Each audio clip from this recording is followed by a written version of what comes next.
skydiving club just jumped out of an airplane. It might seem like a wild adrenaline rush, but actually, there's a lot more to skydiving than just jumping out of a plane and pulling a ripcord. Skydivers can control their falls. They can sit, track, flip, fly head down, make crazy hybrids, and even fly over to each other to dock.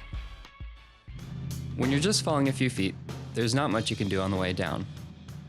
So how is falling thousands of feet through the sky any different? You learn in school that things accelerate towards the ground because of gravity. But when things like skydivers fall for thousands of feet, another force becomes important. Drag! Gravity pulls skydivers toward the Earth. But as we fall, tiny air molecules bump into us.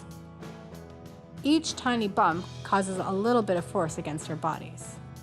The hit from one air molecule may not seem like a lot, but when you add all those tiny forces up, you get a big force called drag, which pushes up, opposite to gravity. You can feel drag when you stick your hand out of a moving car window. When the jumpers first leave the plane, there's not much drag acting against gravity, so they accelerate towards the Earth. As skydivers fall and speed up, the drag force grows, and the skydivers feel the force of more and more air molecules. But with this comes control, and by positioning our bodies, we can stop flipping by pushing against the air. So, what if Banks and I want to jump together? Can we fall at the same speed? Swathi has a lot less surface area than me, so you'd think that she'd fall faster. But actually, she's so much lighter than me that she has a tendency to fall slower.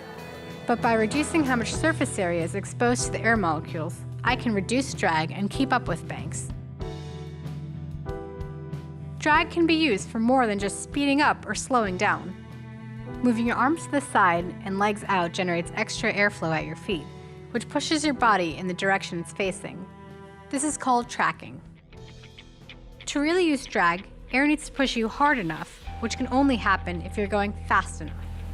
And that's why you can't track when you jump off of the high dive at a swimming pool. Skydivers can also do things like turn in place to create formations with each other. Other positions like sitting, standing, and head down change the surface areas that jumpers expose to the wind. Since fewer air molecules hit their bodies in these positions, skydivers can reach speeds up to 200 miles an hour. Skydivers would prefer, though, to not hit the ground at 200 miles an hour. Because they can't change the pull of gravity, they need to have as much drag as possible, so they open a parachute. The large surface area of the parachute helps us to slow down so we can land safely. Skydiving may seem like it defies the laws of physics. But in the end, it's just playing with the wind.